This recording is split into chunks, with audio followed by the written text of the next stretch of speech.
السلام علیکم۔ امید کرتا ہوں کہ آپ لوگ خیریت سے۔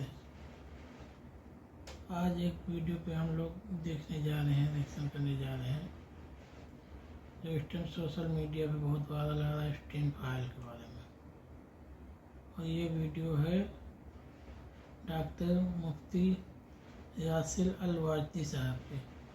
آئیے دیکھتے ہیں وہ کیا کہتے ہیں اس بارے میں۔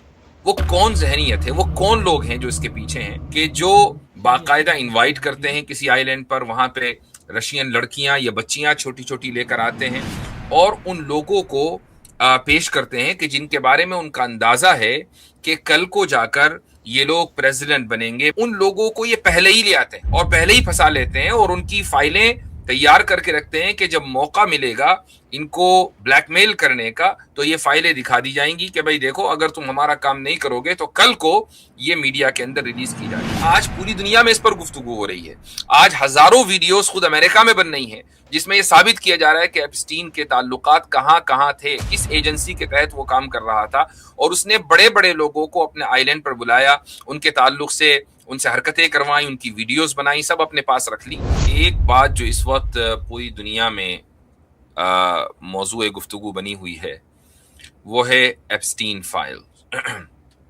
یہ ضروری نہیں ہے کہ دنیا میں جو موضوع رائج ہو اس کے اوپر ضروری گفتگو کی جائے، یہ کوئی ضروری نہیں ہے، لیکن اگر ہمارا موضوع مغربی تہذیب ہے، ویسٹرن سویلائزیشن ہے، تو یہ ان موضوعات کے اوپر گفتگو کرنا اس لیے ضروری ہو جاتا ہے کہ اس سویلائزیشن کے جو موورز اینڈ شیکرز ہیں وہ لوگ ہیں کہ جو اس وقت اسلامو فوبیا کو پروموٹ کرتے ہیں۔ اس وقت امریکہ میں ہی تقریباً $70 ملین سے زیادہ سوشل میڈیا پر جو انفلوئنسرز ہیں نان مسلمز، ان کے لیے ایلوکیٹ کیے گئے ہیں کہ وہ اسلام کے خلاف لوگوں کو بھڑکائیں اور نیریٹو جو تبدیل ہوا ہے گزشتہ 2 سالوں میں اس کو واپس اسلام کے خلاف لے کر آئیں۔ تو $70 ملین سے زیادہ آپ اندازہ لگائیں کہ اس کام کے لیے مختص کر دیے گئے۔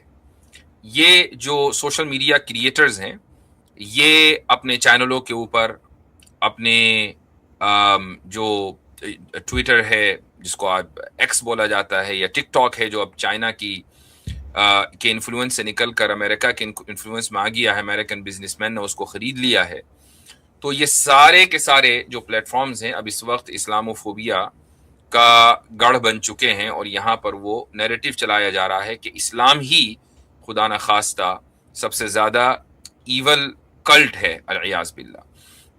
اور مقصد اس کا واضح ہے کہ ایسا کیوں کیا جا رہا ہے، کن کے اشاروں پر کیا جا رہا ہے، یہ دنیا سمجھتی ہے۔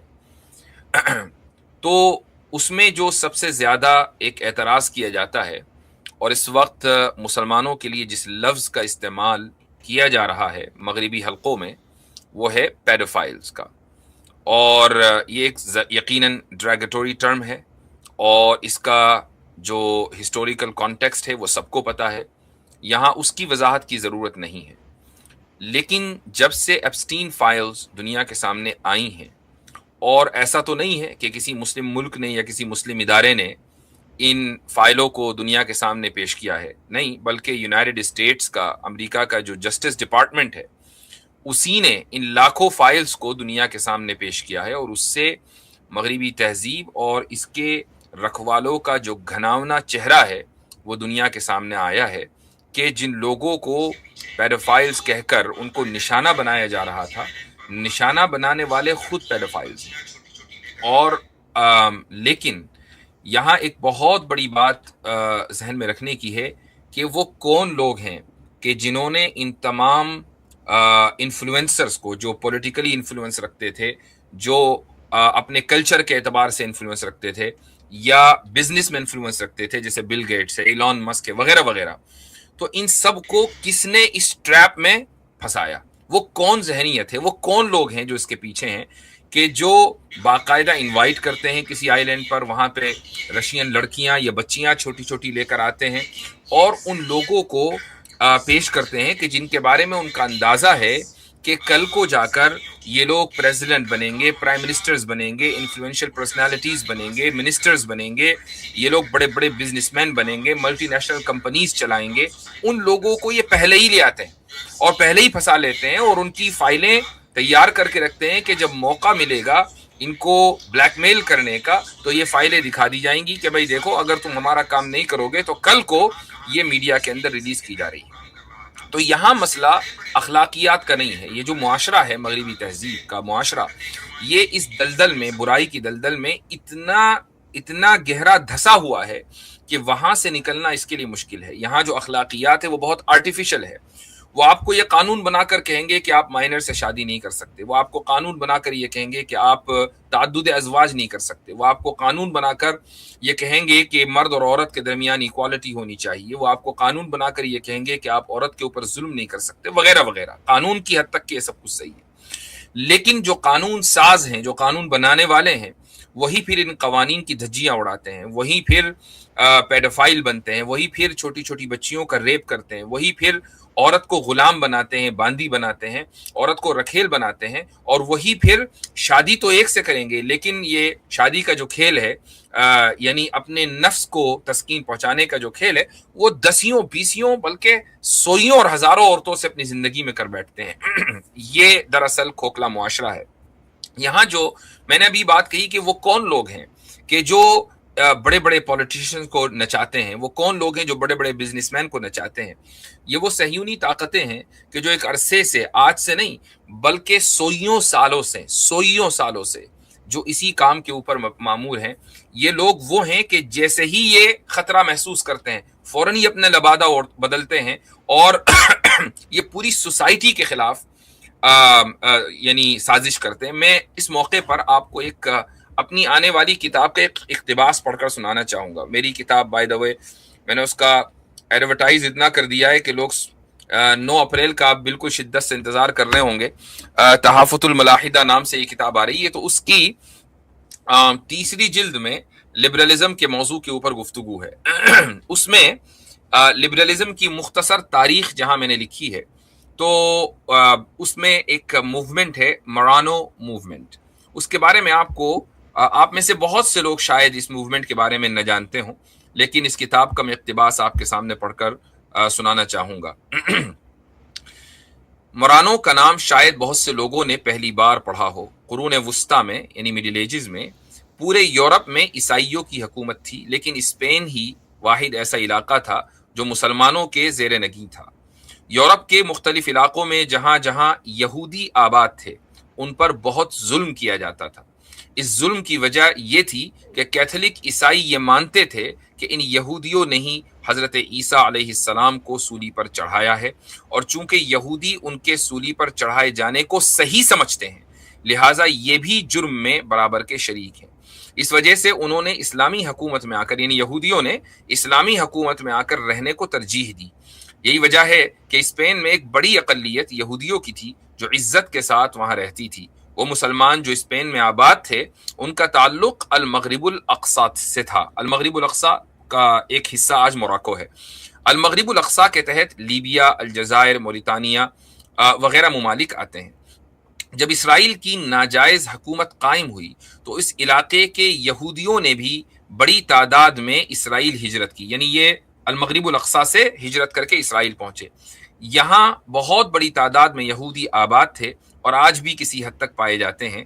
یہ وہ یہودی تھے کہ جب اسپین میں مسلمانوں کی حکومت لٹی اور مسلمانوں نے وہاں سے ہجرت کی تو ان یہودیوں نے بھی وہاں سے ہجرت کی. البتہ وہ یہودی جو اسپین سے منتقل نہیں ہوئے ان پر ظلم و ستم کیا گیا، لہٰذا ان میں کچھ لوگ ایسے بھی تھے جنہوں نے بادل نخواستہ یا ظاہر داری کے طور پر عیسائیت کو قبول کر لیا. تلمودی شریعت پر چلنے والوں کی فطرت میں ہمیشہ سازش کا عنصر غالب رہا ہے، لہٰذا ان یہودیوں نے سازش کے طور پر ہی عیسائیت کو اختیار کیا، انہوں نے مذہبی تعلیم پر خوب توجہ دی اور اس راستے سے انہوں نے اپنی ایک حیثیت بنا لی، لیکن خفیہ طور پر وہ یہودی ہی رہے۔ ان لوگوں کی باقاعدہ خفیہ میٹنگیں ہوا کرتی تھیں، وہ اپنے مذہبی احکام پر عمل کرتے تھے، لیکن حقیقی طور پر یہودی اور ظاہری طور پر عیسائی ہونے کے باوجود وہ ترقی کرتے کرتے شاہی خاندانوں کے قریب ہو گئے۔ یہ اصل بات ہے، ان خاندانوں میں ان کی شادیاں ہو گئیں، پھر وہ چرچ کے نظام میں داخل ہو گئے اور بڑے بڑے عہدوں پر فائز ہو گئے۔ یہودیوں کی اس تحریک کو تاریخ میں مرانو موومنٹ کہا جاتا ہے۔ یہ تحریک 14ویں صدی عیسوی میں شروع ہوئی تھی۔ انسائکلوپیڈیا آف بریٹانیکا کی یہ عبارت ملاحظہ فرمائیں، انگریزی کی عبارت ہے، میں اس کا ترجمہ آپ کو سنا رہا ہوں۔ اسپین کی تاریخ میں مرانو اس یہودی کو کہا جاتا ہے جس نے ظلم و ستم سے بچنے کے لیے عیسائی مذہب اختیار کیا، لیکن خفیہ طور پر اس نے یہودیت پر عمل جاری رکھا۔ یہ کون کہہ رہا ہے؟ بریٹانیکا۔ 14ویں صدی کے آخر میں اسپین کے یہودیوں کو متعصب عیسائیوں کے گروہ کے ہاتھوں ختم ہو جانے کا خطرہ تھا۔ ہزاروں یہودیوں نے موت کو قبول کیا مگر اپنے مذہب کو نہیں چھوڑا، لیکن دسیوں ہزار یہودیوں نے بظاہر عیسائیت کو قبول کرنے میں ہی عافیت سمجھی۔ پھر یہ مرانو مالدار ہونے لگے اور یوں ان کو ریاست میں، شاہی دربار میں اور چرچ کے نظام میں اعلیٰ عہدے ملنے لگے۔ یہاں تک کہ بریٹانیکا کی عبارت ہے۔ آگے لکھا جاتا ہے، جب یہ مذہبی عہدوں پر فائز ہو گئے تو پھر اپنا اصل رنگ دکھانا شروع کیا۔ انہوں نے عیسائیوں میں مذہب کے خلاف شکوک پیدا کرنا شروع کیے، پوپ کی روایت کے خلاف بولنا شروع کیا۔ عام عیسائی یہ سمجھتے تھے کہ یہ ہمارے مذہبی رہنما اور پادری ہیں۔ جب پادری ہی مذہب کے خلاف بول رہے ہیں اور اس پر تنقید کر رہے ہیں تو واقعی مذہب کے اندر ہی خرابیاں ہیں۔ اس سے پہلے کسی میں ہمت نہیں ہوئی تھی کہ مذہب کے اوپر تنقید کرے، لیکن مرانو موومنٹ کی وجہ سے لوگوں کے اندر یہ حوصلہ پیدا ہوا اور مذہب پر تنقید کی جانے لگی۔ یہ واقعہ 14ویں صدی عیسوی کا ہے۔ تو آپ اندازہ لگائیں کہ 14ویں صدی عیسوی میں کچھ یہودی لباس بدل کر، نیا لبادہ اوڑھ کر عیسائی بن جاتے ہیں اور پادری بن جاتے ہیں وغیرہ وغیرہ، اور اس کے بعد کیا ہوتا ہے، یہ چرچ کے نظام میں دخل اندازی کرتے ہیں۔ پروٹسٹنٹزم یہاں سے شروع ہوتی ہے، لبرلزم یہاں سے شروع ہوتی ہے، عیسائیوں کو مرتد بنا دیا جاتا ہے، ان کو دین سے پھیر دیا جاتا ہے۔ یہ سب کا کام سارا کا سارا خفیہ طور پر ہوتا ہے۔ کیوں؟ تاکہ اندر سے عیسائیت کو کھوکھلا کر دیا جائے۔ اب عیسائیت کھوکھلی ہو جائے ہماری وجہ سے، لیکن یہ ایک ذہنیت اس سے پتہ چلتی ہے کہ ایک کمیونٹی ہے خاص صہیونیوں کی، کہ جن کا کام ہمیشہ الٹا سیدھا لباس پہن کر الٹی سیدھی حرکتیں کرنا ہے، جن کا کام ہمیشہ سازشیں کرنا ہے، جن کا کام سوسائٹی کو اندر سے کھوکھلا کرنا ہے۔ جو ایپسٹین ہے یہ کس ملک کا ایجنٹ ہے، یہ آج پوری دنیا میں اس پر گفتگو ہو رہی ہے۔ آج ہزاروں ویڈیوز خود امریکہ میں بن رہی ہیں جس میں یہ ثابت کیا جا رہا ہے کہ ایپسٹین کے تعلقات کہاں کہاں تھے، کس ایجنسی کے تحت وہ کام کر رہا تھا، اور اس نے بڑے بڑے لوگوں کو اپنے آئی لینڈ پر بلایا، ان کے تعلق سے ان سے حرکتیں کروائیں، ان کی ویڈیوز بنائیں، سب اپنے پاس رکھ لی۔ اس کے بعد ایپسٹین کا بھی قتل کر دیا گیا جیل میں۔ یہ بھی ایک لمبی تھیوری ہے۔ پوائنٹ یہ ہے کہ اس پوری سوسائٹی کو ایپسٹین نے اپنا ایک آدمی نے اپنا محکوم بنا لیا۔ پورا جو جیو پالیٹکس ہے پوری دنیا کی، وہ ایک آدمی کے اشارے کے اوپر ناچنے لگی۔ وہ آدمی کہاں سے کمانڈز لے رہا تھا، کہاں سے حکم لے رہا تھا، یہ سب کو پتا ہے۔ تو ایک خاص ذہنیت ہے جو کئی سو سال سے اسی طریقے سے کام کرتی چلی آ رہی ہے۔ ایپسٹین فائل نے جو کچھ آج تک اس صہیونیوں کے تعلق سے لکھا گیا، دراصل اس کے اوپر مہر ثبت کی ہے کہ ہاں ایسا ہی ہوتا تھا، اور یہ وہی لوگ ہیں کہ جو دوسرے لوگوں کو خفیہ طور پر اپنے جال میں پھنساتے تھے تاکہ اپنے مرضی کے کام کرا سکیں۔ دنیا اسی طریقے سے چلتی ہے، جیو پالیٹکس اسی طریقے سے چلتی ہے، ورنہ لوگ طاقت کی زبان بہت سی مرتبہ نہیں سمجھتے ہیں، تو اس طریقے سے لوگوں کو اپنے جال میں پھنسایا جاتا ہے۔ اللہ تعالیٰ ایسے لوگوں کو غارت کرے، اور میں دعا کرتا ہوں کہ جو مسلم ممالک ہیں کہ ان کی فائلیں نکل کر نہ آئیں، چونکہ کم سے کم کچھ نہ کچھ تو عزت رہ جائے، ورنہ مجھے ایسی امید نہیں ہے، یعنی حرکتوں میں وہ بھی ملوث ہوں گے۔ ابھی تک کے کسی کا نام نہیں آیا ہے میری معلومات کے مطابق، الحمدللہ۔ چلیے بھائی، آپ لوگوں نے ویڈیو دیکھ لی ہوگی، امید کرتا ہوں آپ لوگ کو ویڈیو اچھی لگی ہوگی، اور ایسی ویڈیو دیکھنے کے لیے ہمارے چینل کو سبسکرائب کیجیے، اور مفتی یاسین رواجی صاحب کے چینل کو سبسکرائب کریے، ان کے چینل پہ جائیے، ان کی ویڈیو دیکھیے اور کچھ سیکھیے، اور اپنے بچوں کو اپنا خیال رکھیے۔ اور آخری میں ہم یہی دعا کر سکتے ہیں کہ اللہ تعالیٰ ہم سب کو اپنے حفظ و امان میں رکھے، اور ہمارے چینل کو سبسکرائب کریے، لائک کریے، کمنٹ میں اپنی رائے ضرور دیجیے۔ چلیے پھر اگلی کوئی ویڈیو لے کر آتے ہیں، تب کے لیے خدا حافظ۔